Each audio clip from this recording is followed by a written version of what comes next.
Greetings and salutations. My name is Jonathan, and welcome to Problem Addictz. If this is your first time, thanks for tuning in. And if you're coming back, then thanks for coming back. Today we're going to be working on a customized blackboard worktop, which we'll be using for some fun illustrations later. I'm actually writing on it right now. Let's get started.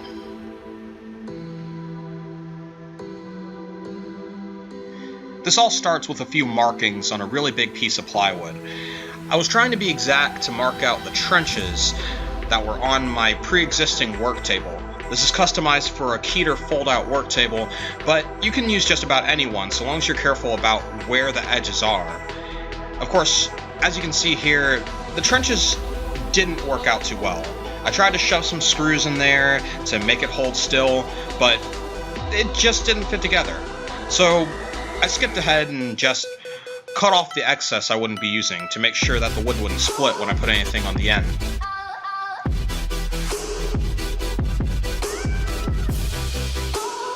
At this point I realized that I needed some wooden blocks, so I grabbed a nearby 2x4 and cut it down to size. This left me with some wooden blocks that I placed very carefully so that they fit snugly against the edge of the table. Then I pre-drilled some holes and made sure that they stayed in alignment when they were pressed against the edge of the table.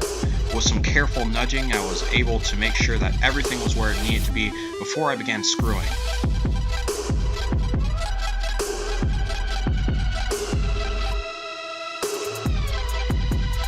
One by one I took these blocks and I screwed them in, and it took a little bit of time. I kind of had to be a bit of an acrobat trying to contort my body to get in comfortable positions to put everything where it needed to be. Thankfully, it was all worth it. This came to the fun part, the grinding and sanding. I got a chance to break out the old Dremel with some cutting wheels and took this excuse to use these longer screws just so that I could come back over it and see these pretty little sparks flying everywhere. It made my day.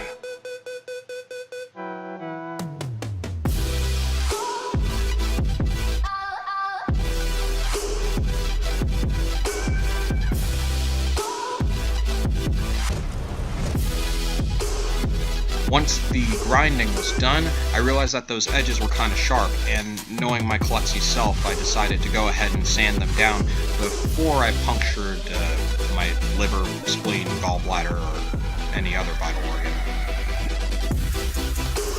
Then it was time for everyone's favorite part, the sanding, which once again took forever. You don't get to see all of it here, however, I do want to point out something very interesting that I got to do here, which was using this wood filler. I made a couple of mistakes in my drilling sites because I didn't know exactly where those wooden blocks would need to go. So if you just take some Elmer's glue and some sawdust from any sawing that you've done in a project like this, you can make some poor man's wood filler. Just mix it together, shove it into the holes, and everything's good to go.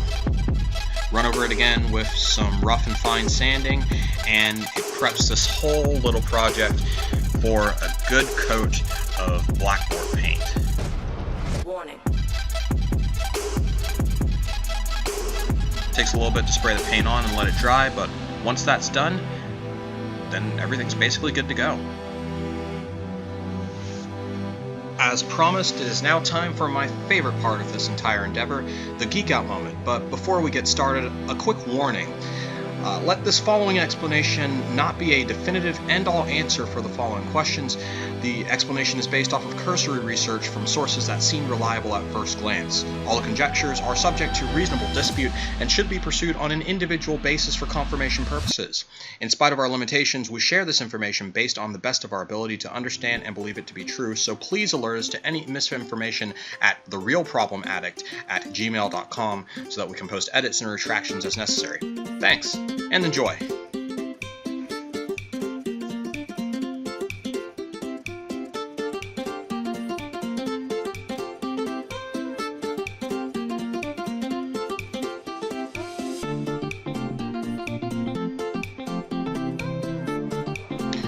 So today we managed to make a blackboard, which will come in handy for making illustrations and cartoons to help explain the concepts at play in the projects we pursue. Today's project in particular was to create a blackboard worktop, which had a very simple construction process, but the science behind why this tool that has been in widespread use since the 1800s actually works is still worth examining.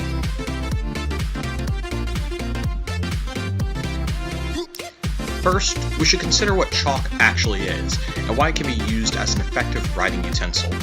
After all, the little rods that I'm rubbing on this blackboard are completely solid pieces of material.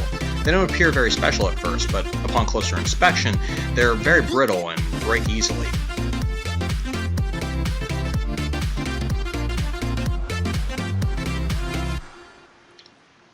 That's because these solid objects that we commonly grasp don't originate in the form we interact with them in. Before your chalk ever makes it to the store, it's first processed and is most accurately a man-made reproduction of a naturally occurring material.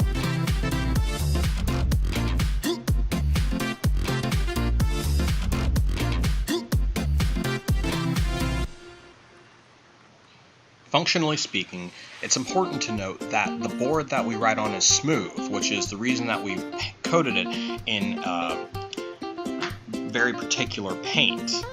This has been thinned out so that it fills in the porous holes so that less chalk actually remains on the board permanently and is stuck in the grooves and cracks.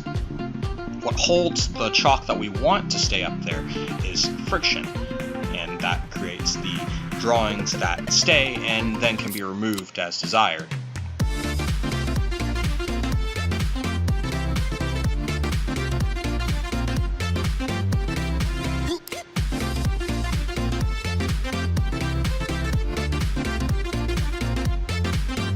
According to our preliminary research, there's about 2 forms of chalk that you're going to find commonly.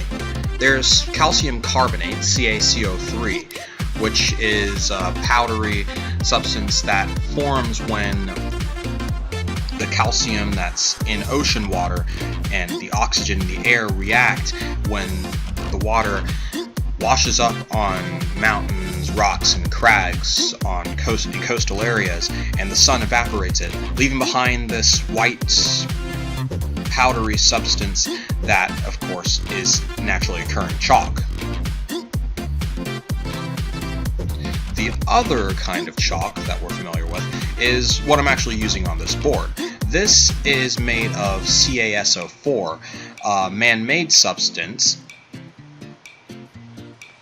which composes these chalk sticks. Has basically the same properties as the calcium carbonate when it comes to putting it on a board. So far as manufacturing is concerned, each of these starts life as a powder, and most commonly you're going to start with calcium sulfate powder. This is added to a mild adhesive and turned into a thick paste. That paste is then put into a cylindrical mold and put under high pressure and allowed to dry. When this happens, you're left with the little cylinder writing utensils that we know as chalk. Well, that's all for today. We had a lot of fun putting this together and hope you had just as much fun watching. Be sure to like, share, subscribe, and check back in 2 weeks for more fun. Until then, thanks for watching.